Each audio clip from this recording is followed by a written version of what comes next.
ঝড়ের মাস বৈশাখ। এই বৈশাখের মতোই রবি ঠাকুরের জন্ম। সোনার আশ্বিনে নয়, হিমের রাতের অঘ্রাণে নয়, ফুল রাঙানো ফাগুনে নয়, এই খর ক্ষিপ্র বৈশাখেই তাঁর জন্ম। এই খ্যাপা বৈশাখের গৈরিক তিলক দিয়েই সাজানো তাঁর জন্মদিনের ললাট। বৈশাখে প্রকৃতির নতুন জন্ম, আমাদেরও নতুন জন্ম এই বৈশাখে, 25শে বৈশাখে, রবি ঠাকুরের জন্মদিনে। দেখতে হয় না ক্যালেন্ডার, জিজ্ঞেস করতে হয় না তারিখটা কবে। আগে থেকেই বুকের মধ্যে সাড়া ওঠে, 25শে বৈশাখ আসছে, রবি ঠাকুরের জন্মদিন। বছরে একটা দিনের জন্য তারা নতুন হয়ে যায়। চারপাশে নীলে লালে সবুজে হলুদে রঙিন ফুলের আলপনা, মাঝখানে খয়েরি রঙের সুতোয় রোজ দুপুরের না ঘুমানো চোখে কাজের ক্লান্ত অবসরে বোনা হয়ে চলেছে সেই 4টে লাইন।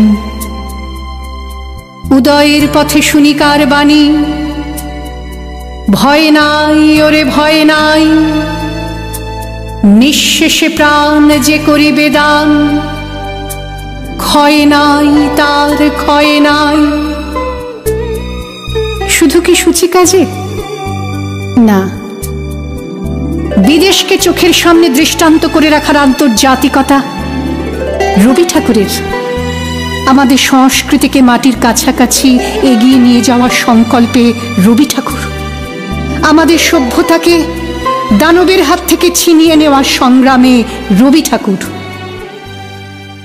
আকাশে মাটিতে মনে এত যে বৃষ্টি পড়ে, তার ছন্দ রবি ঠাকুরের।